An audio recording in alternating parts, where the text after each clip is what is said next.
Welcome to True Betrayal Stories, where secrets are exposed, lies unravel, and justice is served. If you love shocking betrayal stories and satisfying revenge, don't forget to hit like and subscribe so you never miss an update. Have you ever trusted someone so deeply, so completely, that you'd stake your entire life on their loyalty? Imagine handing over your trust, your dreams, your safety, only to discover your best friend is the very person who will rip it all away without a second thought. That's exactly what happened to me. I didn't just lose a friend, I lost nearly everything. But what he never expected was that I'd fight back, armed not with revenge, but justice. And trust me, my victory was sweeter than anything I could have imagined. My name is Sarah. I'm 28 years old and I've lived most of my life in a quiet suburban town in Columbus, Ohio. Until recently, my life had seemed perfectly average. A decent job, a charming little home, a husband who loved me. But underneath the surface, something had always felt off, as if I were living someone else's dream instead of my own. For years, I'd ignored those inner whispers, convincing myself it was just restlessness or nerves. It wasn't until I found myself sitting on the edge of my marital bed, tears streaming down my cheeks, that I finally admitted the truth. I couldn't live a lie anymore. After months of confusion and sleepless nights, I realized a profound truth about myself. I was gay. Admitting this was both liberating and terrifying. Telling my husband James was the hardest conversation I'd ever had, but he surprised me with unexpected understanding. "I've always loved you," James had said softly, squeezing my hand gently. "But I want you to be happy. You deserve to live authentically." His support was bittersweet, but gave me courage to step into this uncertain new chapter of my life. We parted ways amicably, and I moved out, determined to rediscover myself and build something genuine. Still, I needed a place to stay while I sorted things out, and the first person I turned to was my lifelong best friend, Kyle. Kyle and I had grown up together, sharing every awkward school dance, teenage heartbreak, and milestone. He'd come out as gay in college, and I'd been the first to hug him and tell him how proud I was. Kyle married his longtime boyfriend Mark just a year before I left James, and they were settling comfortably into their new suburban house. Calling Kyle felt natural, and I knew if anyone would understand my situation, it would be him. When I explained everything over coffee at our favorite cafe downtown, Kyle didn't hesitate to offer support. "Sarah, you absolutely have to move in with us," he insisted warmly. "We have plenty of space. No rent at first. You focus on figuring things out. Your family." Relief washed over me as I smiled gratefully. "Kyle, you don't know how much that means to me. I promise I'll pull my weight as soon as I can." He waved away my concerns. "Just focus on yourself right now, okay?" We've always been there for each other. Nothing's changing now. That night, lying awake on Kyle and Mark's comfortable guest bed, I felt hope for the first time in months.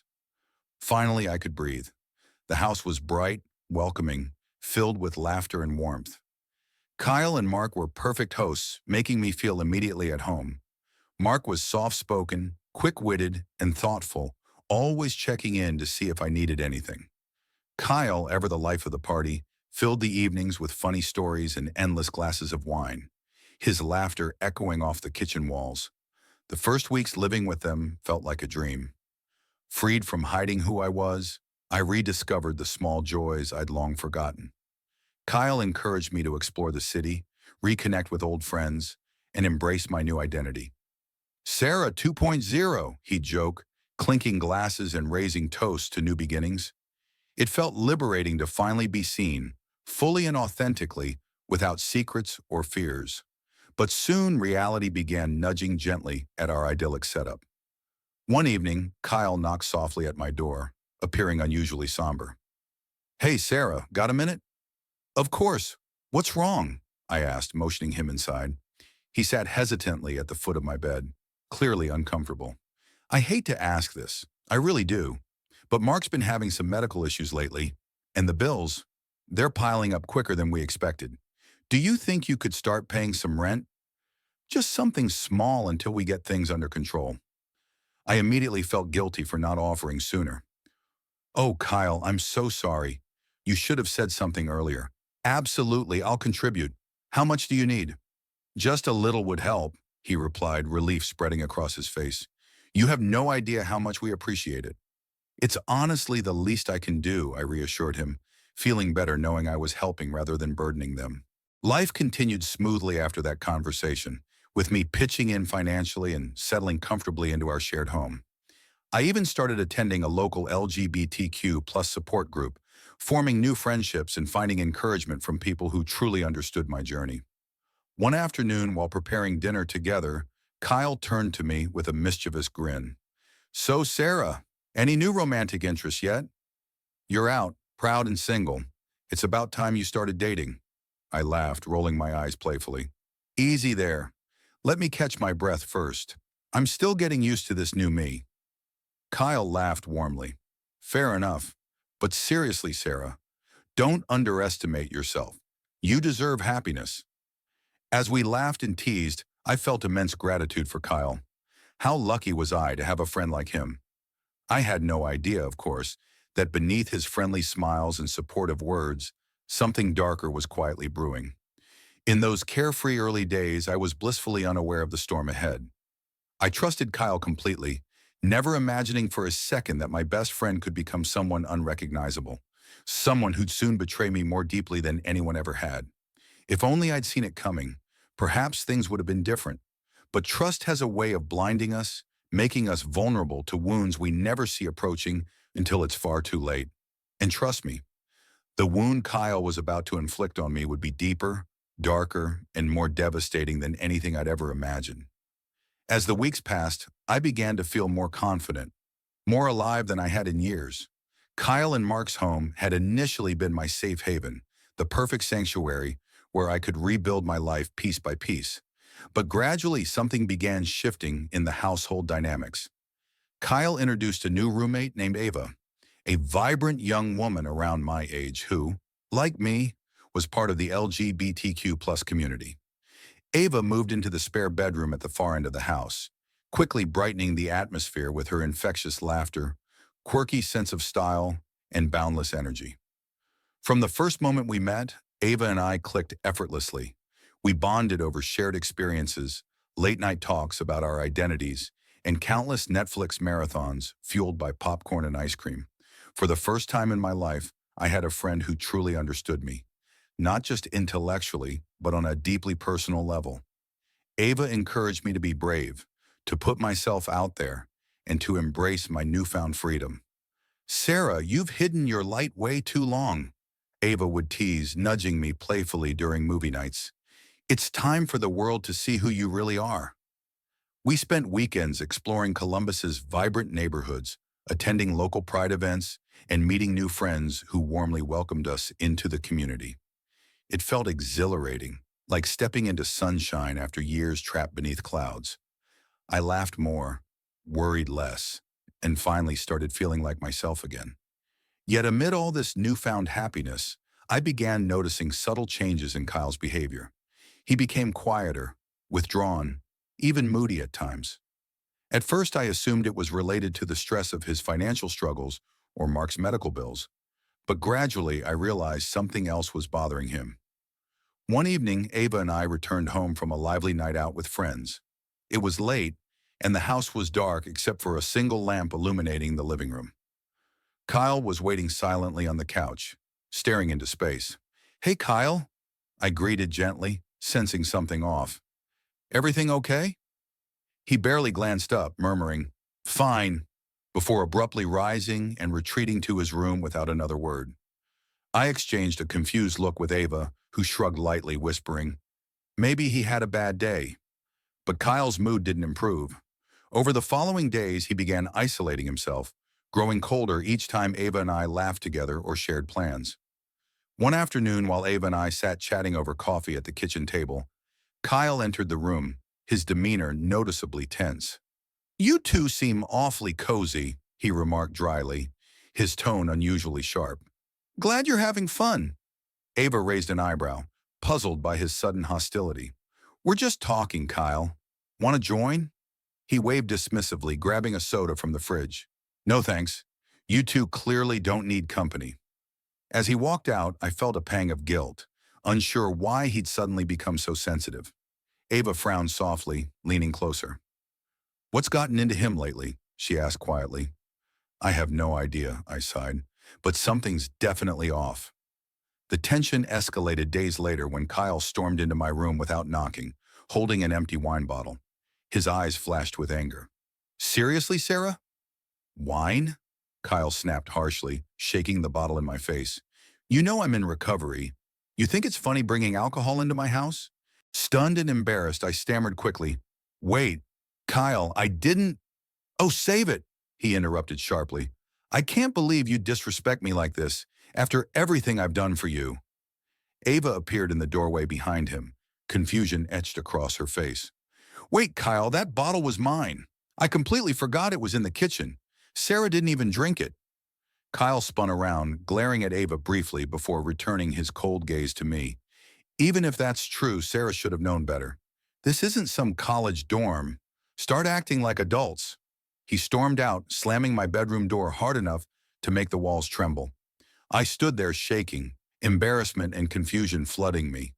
Ava placed a comforting hand on my shoulder, whispering softly, "I'm so sorry, Sarah. This is all my fault. I didn't even think—" "It's okay," I interrupted gently, though my voice trembled. "Kyle's just upset. He'll calm down." But deep down, I knew something fundamental had shifted. I had never seen Kyle this angry or irrational. Worse, I felt deeply hurt that he'd jumped to conclusions, doubting me without giving me a chance to explain. I spent that night tossing and turning, replaying his harsh words, wondering how our friendship had suddenly turned fragile.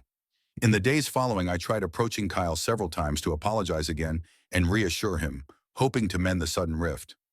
But each attempt was met with icy silence or curt dismissals. "Kyle, please talk to me," I pleaded softly one morning, finding him alone in the kitchen. "I never meant to disrespect you. It was honestly a mistake. I've already told Ava we can't bring friends or alcohol around anymore. Please." He turned slowly, his expression unreadable. "Sarah, it's fine. Let's just drop it." But his voice was cold, distant, nothing like the warm, supportive friend I'd known my whole life. Tears prickled at the corners of my eyes as I watched him walk away, feeling utterly helpless. From that point onward, a subtle tension filled every interaction. Kyle and I tiptoed around each other, never quite addressing the unresolved issue.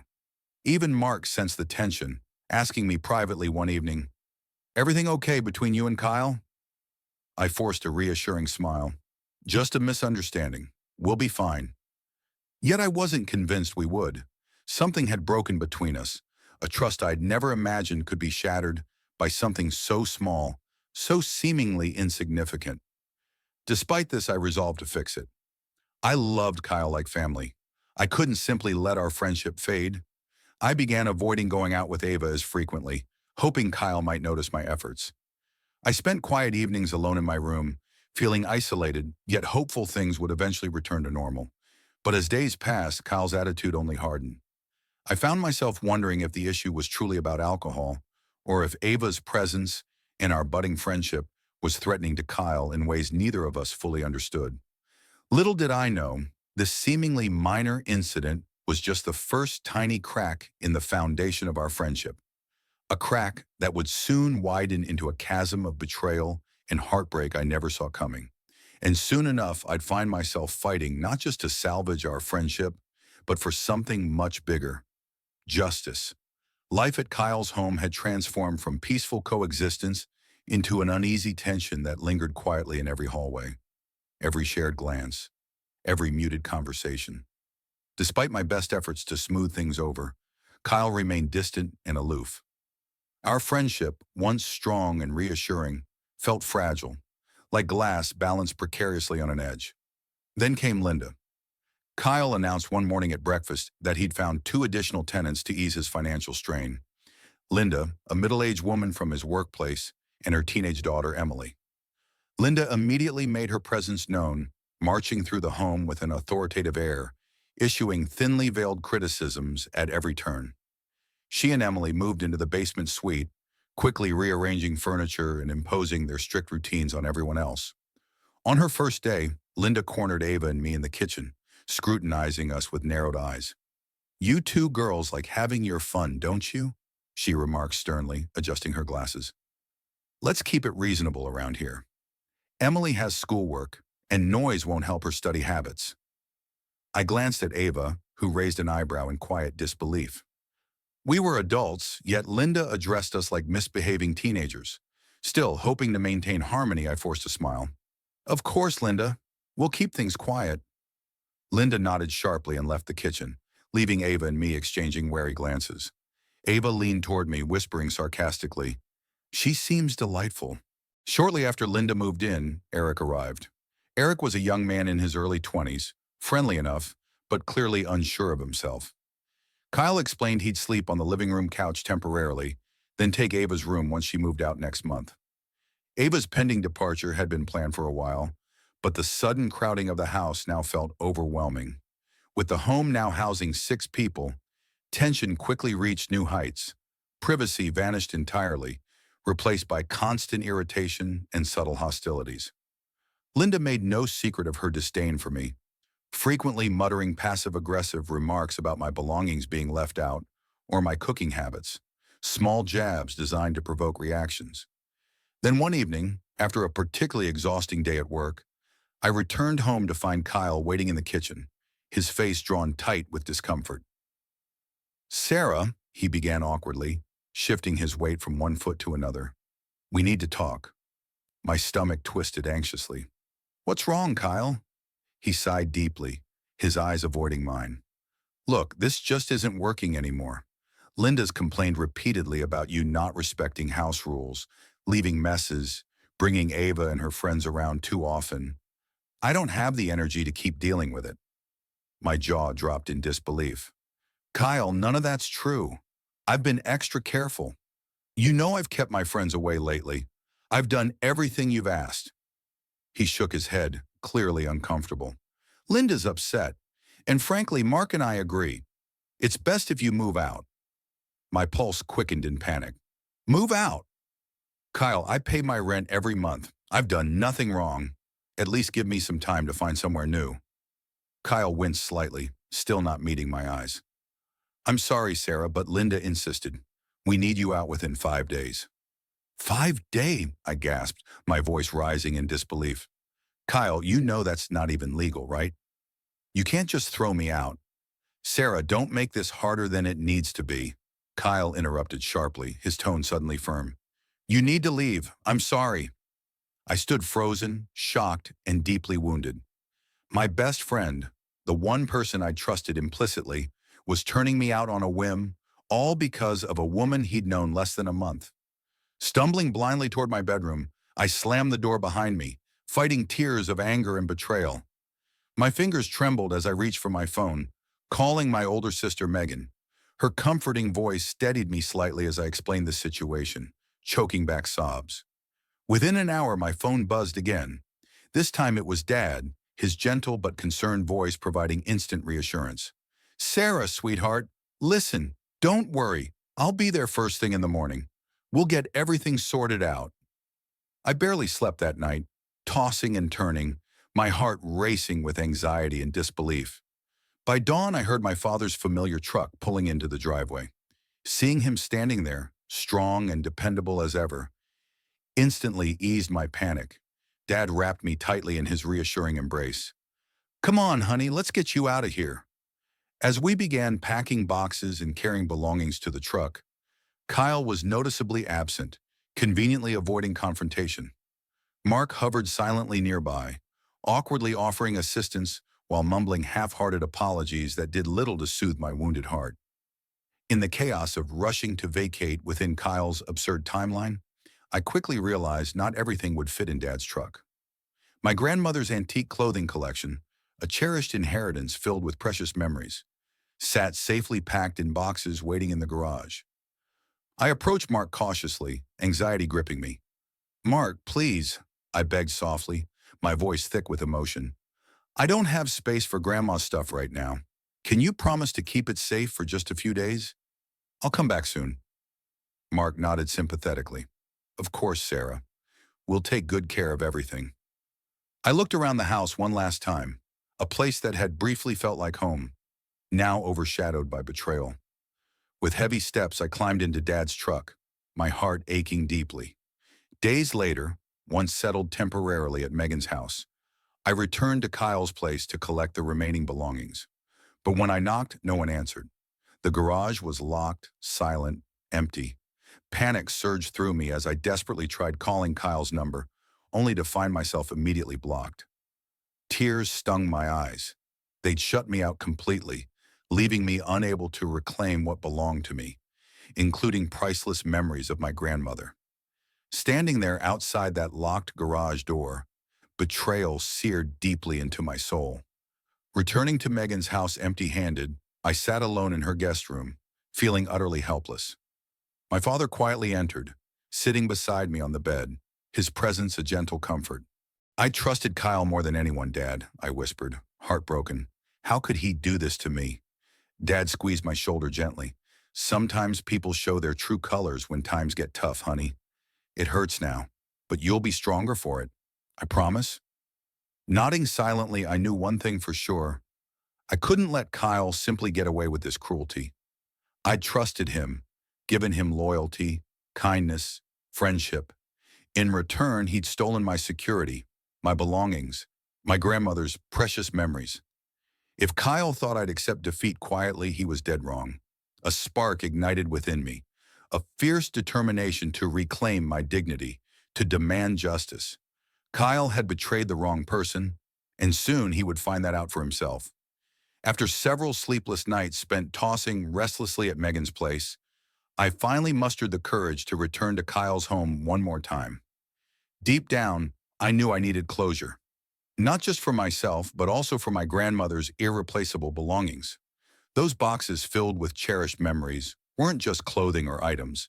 They were fragments of my past, pieces of my identity lovingly preserved by someone I deeply admired. When I arrived, anxiety twisted my stomach. I approached the front door cautiously, taking a deep breath before knocking.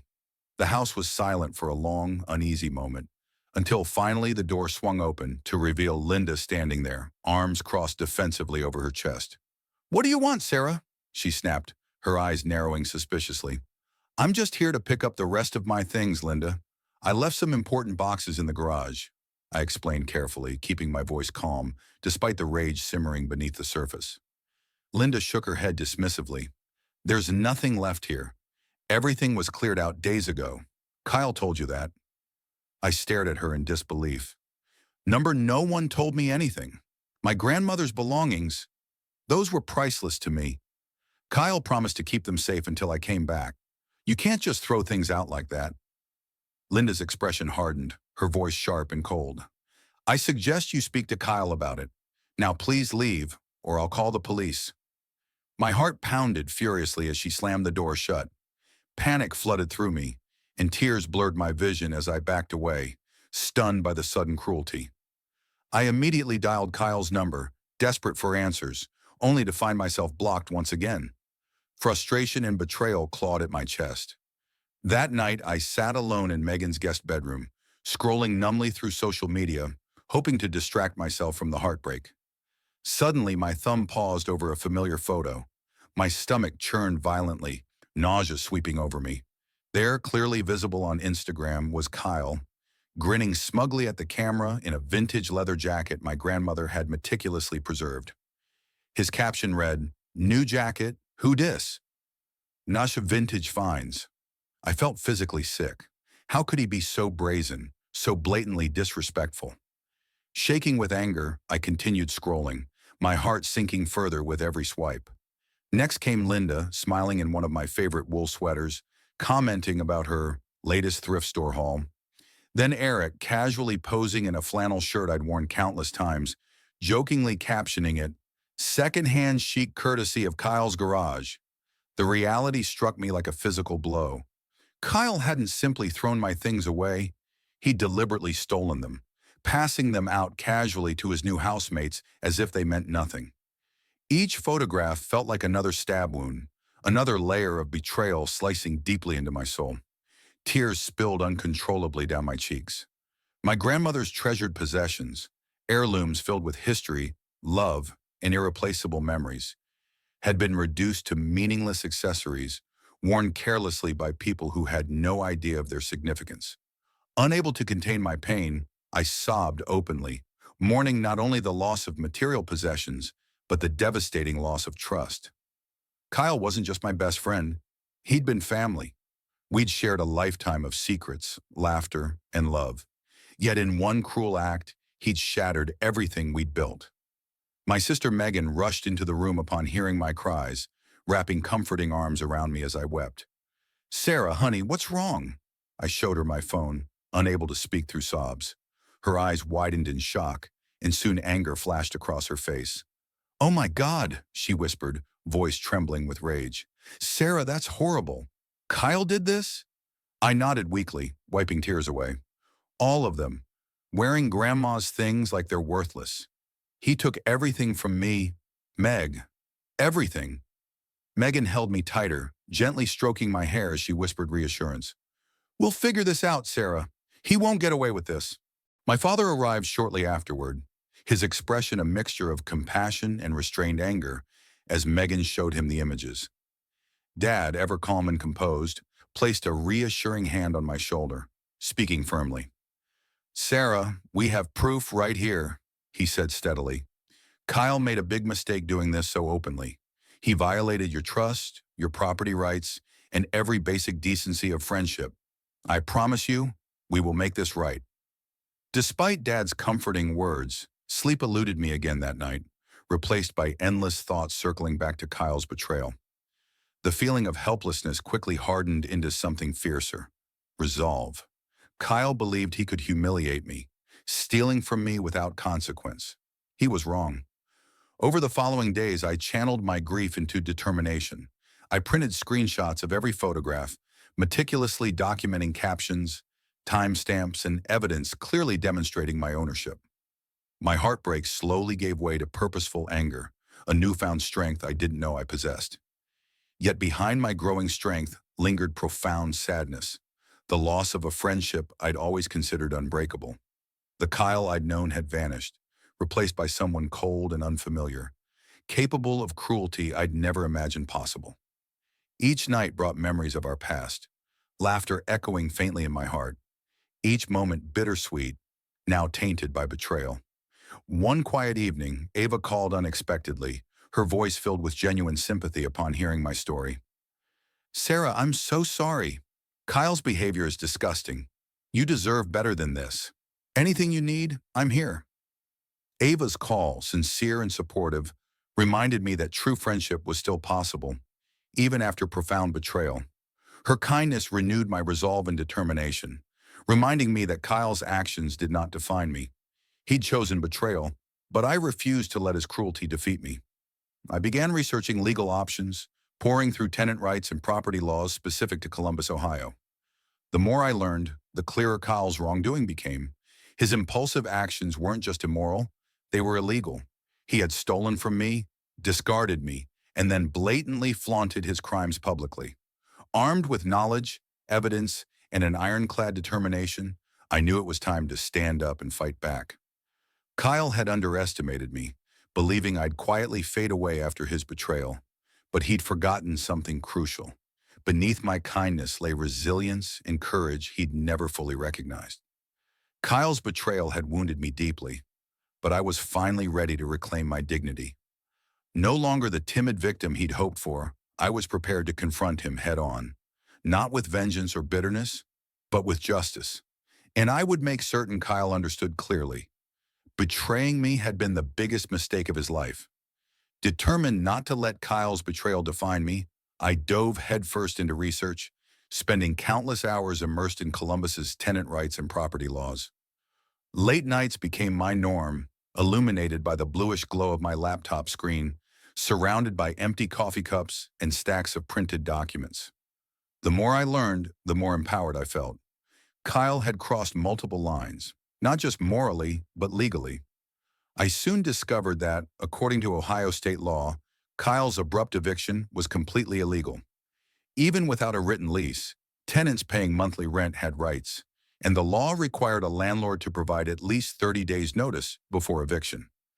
Kyle had given me only 5, Excitement surged through me upon realizing this crucial mistake. "Got you," I whispered triumphantly to myself one evening, tapping the highlighted law section on my screen. This small victory renewed my confidence. Kyle had taken so much from me, my possessions, my trust, my dignity, but he wouldn't steal my right to justice. The following afternoon, I composed an official letter citing the relevant Ohio tenant law violations and politely yet firmly requested compensation for my lost possessions. I attached screenshots of the social media posts, evidence of him, Linda, and Eric shamelessly displaying my grandmother's items as if they were meaningless thrift store finds. "Please consider this letter formal notice of your unlawful actions and my intention to seek damages if my property is not promptly returned or compensated," I wrote, my heart racing with a mixture of anger and satisfaction. As I dropped the envelope in the mailbox, I imagined Kyle's reaction: shock, anger, maybe even fear, and felt a tiny thrill of vindication. Yet deep inside, I still mourned our lost friendship, questioning how the man who'd once shared my deepest secrets had become my adversary. Days passed without response. Each afternoon, I anxiously checked my mailbox, hoping Kyle would reconsider. Instead, the silence became deafening. Finally, my phone lit up with a notification. Not a response, but confirmation I'd been blocked yet again on every possible social platform. My frustration flared into determination. "Fine," I whispered bitterly, staring down at my phone. "You want to play this game, Kyle? We'll play." That same afternoon, I drove to the local courthouse, heart pounding nervously as I approached the counter of the small claims division. A kindly older clerk named Joan looked up with a gentle smile. "How can I help you today, dear?" she asked softly. "I'd like to file a small claims lawsuit," I replied, voice shaking slightly but determined.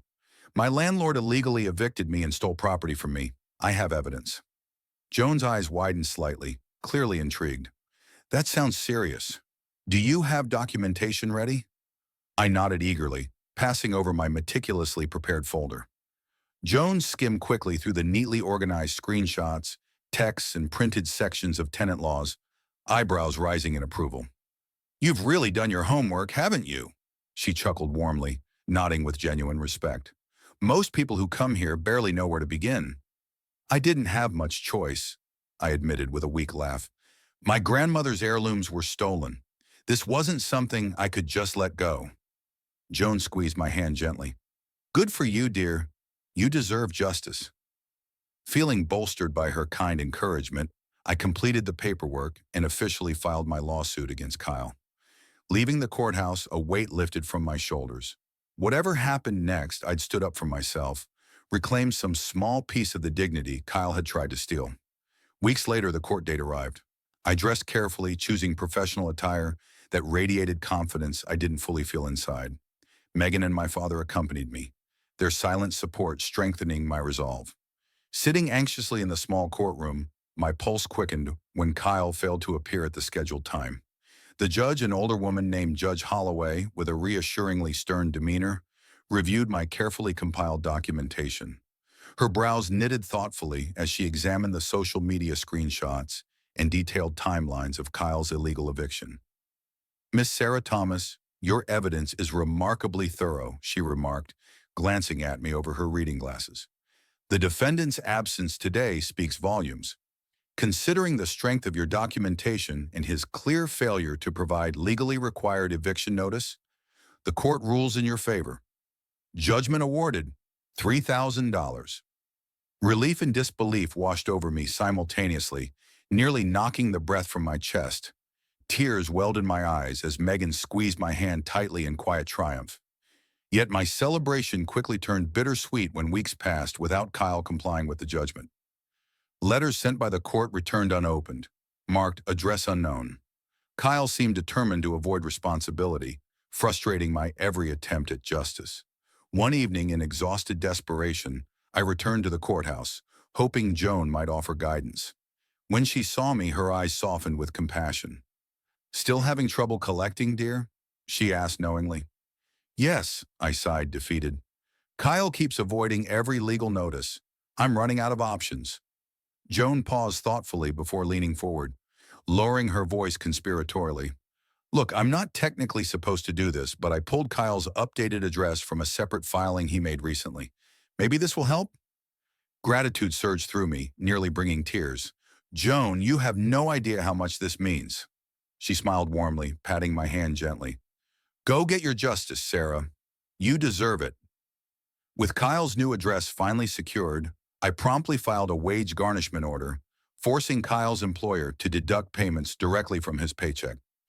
Days later, Kyle retaliated by filing for bankruptcy, clearly attempting to dodge repayment. His ruthless tactics stunned me, yet only strengthened my resolve. Determined to prevent Kyle's escape, I studied bankruptcy laws meticulously, quickly discovering another crucial detail Kyle had overlooked. Debts resulting from deliberate wrongdoing or malicious intent weren't dischargeable in bankruptcy. With this newfound knowledge, I prepared myself confidently to challenge Kyle directly in bankruptcy court. On the morning of the bankruptcy hearing, I entered the courtroom with composure, evidence meticulously organized. Kyle appeared pale and visibly nervous beside his lawyer, clearly shocked to see me there. Before the hearing began, his lawyer approached me with thinly veiled intimidation. Sarah, you're wasting everyone's time. Bankruptcy wipes out debts. Simple as that. Walk away.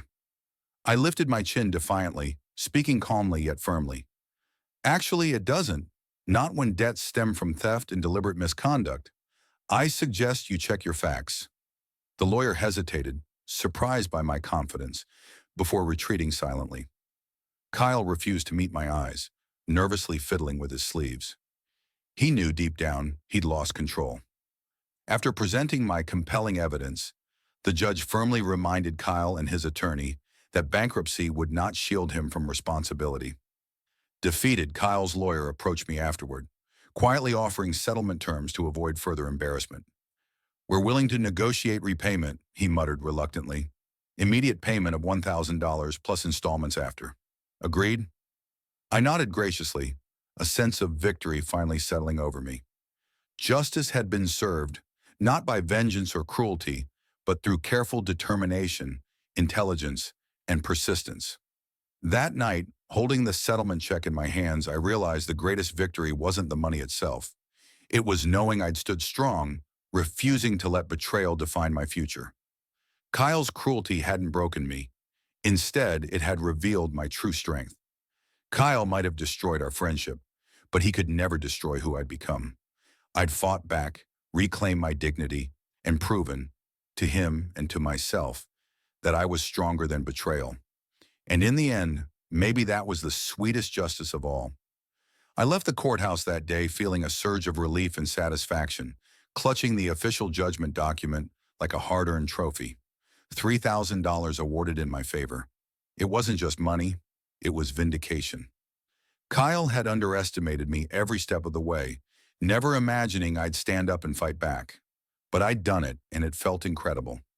That night, I celebrated quietly at Megan's house, pizza and wine shared with my sister and father as we recounted the day's victory.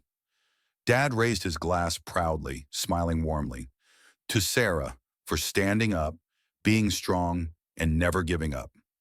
To Sarah, Megan echoed, clinking her glass enthusiastically against mine. I laughed softly, soaking in their support and pride. For a moment, the hurt of betrayal faded slightly, replaced by the warmth of family. But the glow of my initial triumph faded quickly as reality began settling back in. Days passed without a single word or payment from Kyle. Each afternoon, I eagerly checked the mailbox, hoping a check would magically appear. But it remained empty, mocking me silently. Finally, frustration overcame me, and I decided to confront Kyle directly. I dialed Kyle's number from Megan's phone, suspecting he wouldn't recognize it. To my surprise, he actually answered.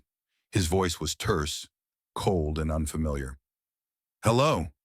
Kyle, it's Sarah, I said firmly, forcing confidence into my voice. You know why I'm calling? Kyle laughed dryly, his voice dripping sarcasm. Oh, Sarah, you're adorable. Did you really think winning a piece of paper from some small-town judge meant anything? You're never getting a dime from me. Good luck finding me. Before I could respond, he hung up abruptly. Anger flushed hot through my veins. He'd humiliated me, stolen from me, and now he dared mock the legal system itself. I felt tears stinging my eyes, not tears of defeat, but tears of frustration and fury. Kyle might have won this round, but I refused to let him win entirely. Resolute, I began researching my next step. Wage garnishment. If Kyle wouldn't voluntarily pay, the court could require his employer to deduct the debt directly from his paycheck. But there was a major hurdle. I needed Kyle's current address and workplace information. Kyle, however, had completely vanished from social media, blocked every possible method of communication, and even Mark seemed to have vanished alongside him. I tried everything: online databases, mutual friends, even knocking on neighbors' doors at his old place. Nothing. Linda and Eric, obviously loyal to Kyle, refused to speak to me, slamming doors in my face or simply ignoring my polite requests. It seemed Kyle had anticipated my moves perfectly, going completely off the grid. Days turned into weeks, and every dead end sapped my energy further. I started feeling foolish, wondering if my persistence was pointless. Late one night, exhausted and discouraged, I slumped over my laptop, head in hands. Megan quietly approached, placing a comforting hand gently on my shoulder. "Sarah, maybe it's time to let this go," she suggested softly, her voice filled with gentle concern. "You've proven your point, and Kyle's clearly determined to avoid you forever. You don't need the stress anymore." I lifted my head slowly, looking at my sister's sympathetic expression. "Meg, it's not just about the money anymore," I admitted quietly, my voice thick with emotion. "It's about justice. If Kyle walks away now, it means he can hurt someone else someday. I have to see this through." Megan sighed but nodded understandingly. "Okay, Sarah. If you still have the fight in you, I'm right here with you." Her support renewed my strength. The next day, determined once again, I returned to the courthouse, hoping Joan, the kind clerk who'd previously helped me, could provide some guidance. When Joan saw me enter the office, her eyes immediately softened in recognition. "Still chasing that justice, honey?" she asked kindly, adjusting her reading glasses. "Yes," I admitted with an exhausted laugh. "But Kyle's vanished. I can't serve wage garnishment papers without his new address, and I've tried everything. Any ideas?" Joan considered thoughtfully before smiling gently. "Officially, I can't exactly give out private information, but let me just say this. Sometimes addresses filed in other unrelated paperwork can accidentally cross my desk. And if you were standing here while I happened to leave a file open—" She trailed off suggestively, eyes twinkling mischievously. My heart leaped with hope, and I quickly leaned in closer. Joan discreetly opened a recent filing, pointing casually yet clearly at Kyle's updated address printed boldly at the top. "Oh, look," Joan whispered with mock surprise. "Seems someone forgot to close their file. How careless." I stared at the precious information, blinking back sudden tears. "Joan, thank you. Truly, you've just given me my second chance." She patted my hand reassuringly. "Sweetheart, everyone deserves justice. Now go get yours." Armed finally with Kyle's new address, I immediately filed garnishment paperwork, sending official court notices to his workplace. It felt immensely satisfying imagining Kyle's shock upon learning he hadn't escaped accountability as thoroughly as he'd assumed. But my satisfaction was short-lived. Just days later, I received startling news. Kyle had responded to my wage garnishment order by filing for bankruptcy. The court notified me via formal letter, coldly informing me that bankruptcy typically erased debts, possibly leaving me empty-handed once again. I felt my stomach drop in despair. Had Kyle really found yet another loophole to evade responsibility? Frustration threatened to overwhelm me, but I refused to surrender to despair. Instead, I channeled my anger into further research, diving deep into the intricacies of bankruptcy law. Late one night, bleary-eyed from exhaustion, I discovered a crucial detail Kyle had clearly overlooked. Under federal bankruptcy law, certain debts, specifically those resulting from deliberate wrongdoing or malicious intent, were non-dischargeable. Kyle's theft and illegal eviction were precisely such debts. My pulse quickened as I double-checked my findings. Kyle thought bankruptcy was his shield, but he had unknowingly handed me another weapon. His arrogance and carelessness, The very traits driving his cruelty now offered a way forward. With new determination surging within me, I prepared carefully to challenge Kyle's bankruptcy in court, gathering evidence proving beyond doubt the malicious nature of his actions. Kyle believed he'd won the final battle, but he'd underestimated my persistence again. As I gathered my evidence neatly into folders, Megan smiled proudly, watching my meticulous preparation. "You're unstoppable, Sarah," she said warmly. "Kyle has no idea who he's dealing with." I smiled quietly to myself, knowing she was right. I wasn't simply fighting Kyle anymore. I was fighting for everyone he'd ever hurt or betrayed, every future victim of his cruelty. I'd become stronger than I ever imagined possible, hardened but wiser, battered yet resilient. And if Kyle still thought I would surrender quietly, then he didn't know Sarah Thomas at all. Justice might be delayed, but it was coming, and Kyle would soon realize that running from consequences only delayed the inevitable. He'd pushed me too far, and this fight was far from over. Kyle's bankruptcy filing hit me like a freight train. Just when I thought I'd finally cornered him, he'd thrown yet another curveball, finding yet another loophole to dodge responsibility. Frustration gnawed at my nerves, threatening to undermine the fragile confidence I'd managed to rebuild. Yet despite the setbacks, something deep inside me refused to give up. The day I received Kyle's bankruptcy notice, I found myself pacing Megan's living room anxiously, paperwork scattered around me. My sister watched with quiet concern, biting her lip nervously as she handed me yet another cup of coffee. "Sarah, maybe it's really time to walk away," Megan gently urged, eyeing my growing pile of notes. "You've already made your point. Kyle obviously won't stop at anything." I shook my head firmly, determination tightening my jaw. "I can't let this slide, Meg. He thinks he's untouchable. If I quit now, he'll think he won. I need closure." Megan sighed, recognizing that stubborn glint in my eyes. "Fine, but promise me you'll at least take a break soon. This stress isn't healthy." I smiled weakly, grateful for her unwavering support. "Soon, Meg, I promise." Late that evening, as Megan and Dad slept soundly, I retreated again into my research, this time diving into the complex and daunting maze of bankruptcy law. My laptop flickered blue shadows against the walls, and I quickly found myself drowning in legal jargon, terms like Chapter 7, dischargeable debts, and creditor objections. Just as exhaustion nearly claimed me, my eyes widened at a crucial detail highlighted on the screen. Debts incurred through willful and malicious injury by the debtor are not dischargeable under Section 523(6) of the U.S. Bankruptcy Code. My heart raced. Malicious intent. This simple yet powerful phrase seemed to glow on the screen, practically screaming my name. Kyle's actions weren't simply accidental or careless. He had deliberately stolen and sold my belongings, fully aware of the harm he caused. He had no idea he'd trapped himself. The very law he'd invoked to escape justice had suddenly become my most potent weapon. Adrenaline surging, I sprang up, pacing the room excitedly. Megan, woken by the noise, wandered sleepily into the living room, squinting against the harsh lamplight. "Sarah, it's 3 in the morning. What on earth are you doing?" she groaned softly, rubbing tired eyes. "I found it, Meg," I said breathlessly, gripping her shoulders gently. "Kyle can't erase this debt through bankruptcy. It's malicious intent. He's still on the hook." Megan blinked, processing slowly through her sleepiness, until comprehension finally sparked in her eyes. "Wait, seriously? You can still fight this?" "Exactly," I whispered excitedly, suddenly laughing out loud. Kyle's arrogance finally caught up with him. He thought he outsmarted everyone, but he made the biggest mistake of all, assuming I'd just give up.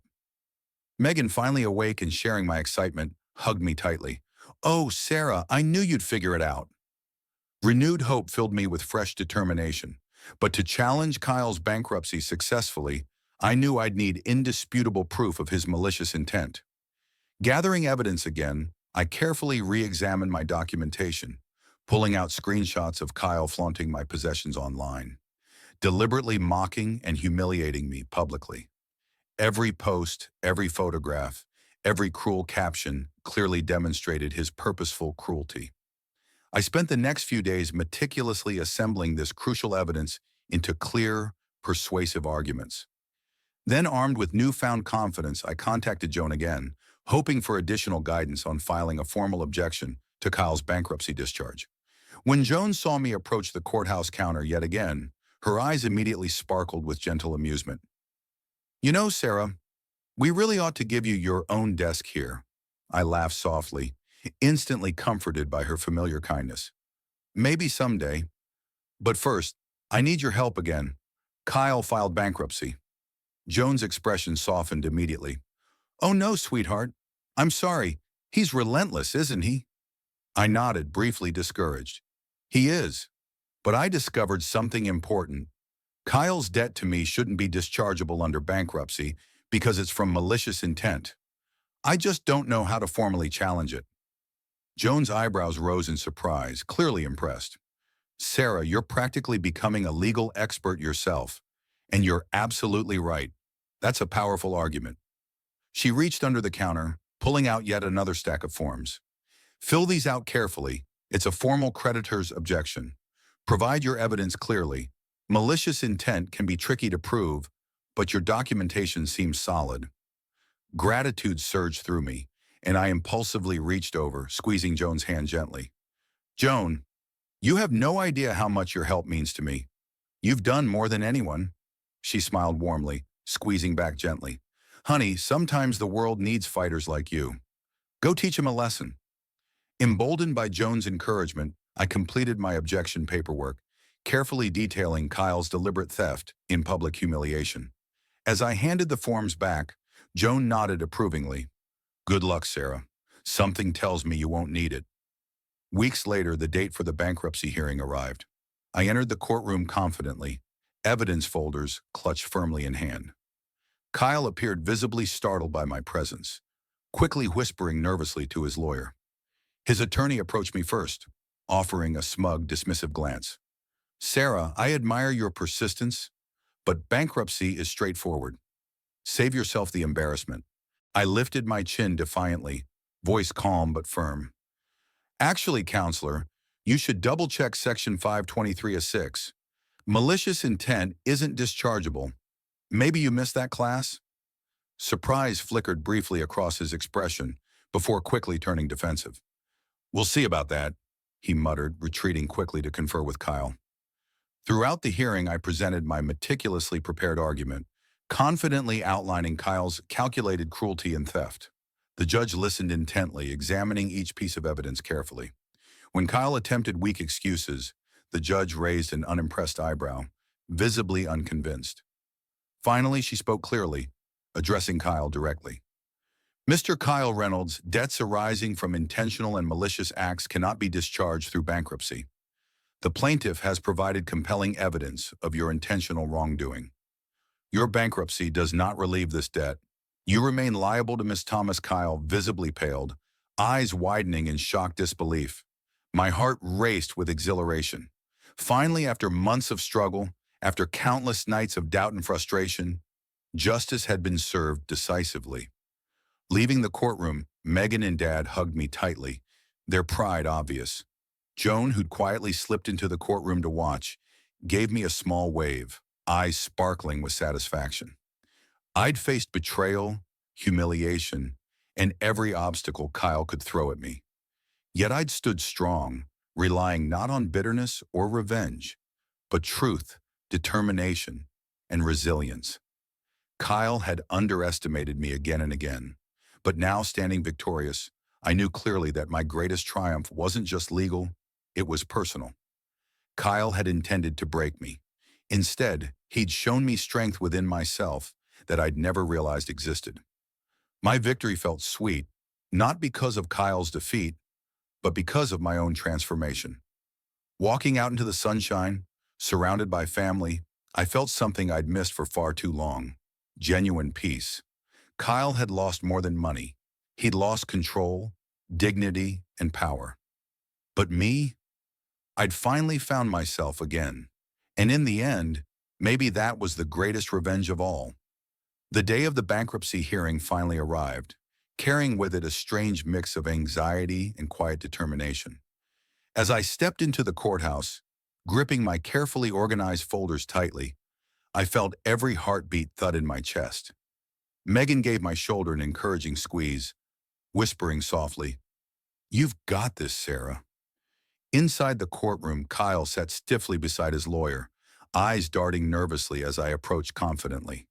For a moment our eyes met, and I saw unmistakable surprise flicker across Kyle's face. Clearly, he hadn't expected me to show up prepared and confident. But then again, Kyle had underestimated me every step of the way. The bankruptcy trustee began the hearing calmly, outlining the case's essential facts.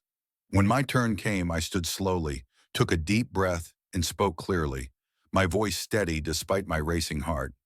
"Your Honor, Kyle Reynolds deliberately stole my possessions and illegally evicted me without proper notice. This debt arose from his intentional, malicious actions, making it non-dischargeable under the U.S. Bankruptcy Code. I carefully passed the judge my folder of evidence, including social media screenshots clearly displaying Kyle and his housemates proudly wearing and selling my stolen items. The judge reviewed each document intently, occasionally glancing sternly toward Kyle, whose cheeks flushed brighter by the second. Kyle's attorney cleared his throat loudly, interrupting abruptly. "Your Honor, if I may, Ms. Thomas's claims are exaggerated at best. Kyle merely cleaned out abandoned property left behind by Ms. Thomas, who clearly had no intention of reclaiming it." A surge of anger flashed through me briefly, but I forced myself to remain calm, smiling politely before responding evenly. "Your Honor, the evidence speaks for itself. Kyle himself posted these items online, explicitly mocking my request to retrieve them. It's all documented clearly." Kyle's lawyer, visibly frustrated, turned sharply toward me, his tone harsh, attempting intimidation. "Sarah, you're pursuing a vendetta here, wasting everyone's time. Drop this pointless crusade. Bankruptcy clears all debts, and this is no exception." His sharp tone might have intimidated me months ago, but not today. I straightened my back, looking directly into his eyes without flinching. "Actually, Counselor, Section 523(6) clearly exempts debts resulting from malicious intent from bankruptcy discharge. Perhaps you should revisit the law before intimidating people." The lawyer's face turned visibly red, and I heard a low murmur of approval from Joan, who quietly watched from the back row, offering me an encouraging smile. The judge raised a hand gently, silencing any further attempts at argument from Kyle's side. "Ms. Thomas has clearly demonstrated sufficient evidence indicating malicious intent. Mr. Reynolds, you cannot erase this obligation through bankruptcy proceedings." Kyle's shoulders slumped in defeat, eyes cast downward, avoiding mine. The reality of his situation finally seemed to sink in. After the hearing, Kyle's lawyer approached me cautiously, his confidence deflated and demeanor far more polite. "Ms. Thomas, perhaps we can discuss a settlement privately? My client wishes to resolve this matter without further embarrassment."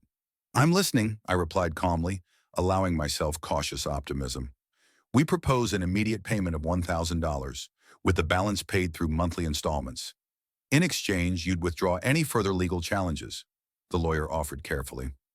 I considered this thoughtfully. Deep down, I knew I could press harder, demand more, but something inside urged me toward mercy, a sense of dignity that wouldn't allow bitterness to control my choices. I nodded slowly. "I accept. I don't want revenge, Counselor. Just fairness. If Kyle honors this agreement, I'm satisfied." Relief visibly swept over the lawyer's face. Kyle stepped forward, hesitating briefly before speaking quietly, his voice subdued but sincere. "Sarah, I want you to hear this directly from me," Kyle began slowly, visibly emotional. "I betrayed you, and I treated you horribly. There's no excuse for my behavior. I was selfish, thoughtless, cruel, and you deserved so much better. I'm genuinely sorry for all the pain I caused." His apology, unexpected yet genuine, caught me completely off guard. For the first time since the nightmare began, I saw a glimpse of the old Kyle, the friend I'd once trusted so deeply. Tears stung my eyes briefly, but I blinked them away, offering a small, genuine smile. "Thank you for saying that, Kyle," I replied softly. "We both learned something important here. Let's hope we both grow from it." Leaving the courthouse, I clutched Kyle's settlement check tightly. Yet surprisingly, the money meant far less now. My true victory was reclaiming my dignity, standing tall despite betrayal, and finally receiving Kyle's sincere acknowledgement of wrongdoing. That evening, sitting quietly with Megan and Dad around our kitchen table, I reflected on everything I'd experienced. Megan gently placed a comforting hand on mine, whispering softly, "You did it, Sarah. You showed incredible strength and grace." Dad nodded proudly, smiling warmly. "I always knew you had it in you." Smiling quietly, I knew they were right. I'd faced betrayal, fought injustice, and emerged stronger than ever, more resilient, wiser, and kinder. This painful journey had taught me invaluable lessons about trust, friendship, and self-respect. I'd learned that trust and respect were the true foundations of any friendship, and that standing up for oneself didn't mean sacrificing compassion or dignity. Kyle's actions had wounded me deeply, but they'd also revealed strengths within myself I'd never realized existed. Though our friendship could never return to what it once was, I chose to remember it not with bitterness, but with gratitude for the clarity and growth it offered. I close this painful chapter, stepping confidently into a brighter future filled with wisdom and renewed self-respect. Betrayal had tested me profoundly, but ultimately it had refined me, made me stronger, and taught me how to truly value myself and those who genuinely cared. Sometimes life's hardest lessons are the ones we need most. For me, this ordeal was exactly that. A difficult lesson I would carry proudly into my new life, stronger and wiser than ever before. So what do you think about Sarah's choice to settle peacefully with Kyle? Do you think she was too gentle, or did she handle it just right? If you were in her shoes, would you have done anything differently? Let me know your thoughts in the comments below. I'd love to hear your perspectives. If you love emotional, raw, and powerful betrayal stories that stay with you long after they end, don't forget to like, subscribe, and hit that bell icon so you never miss an update. Thanks for watching. We'll see you in the next one.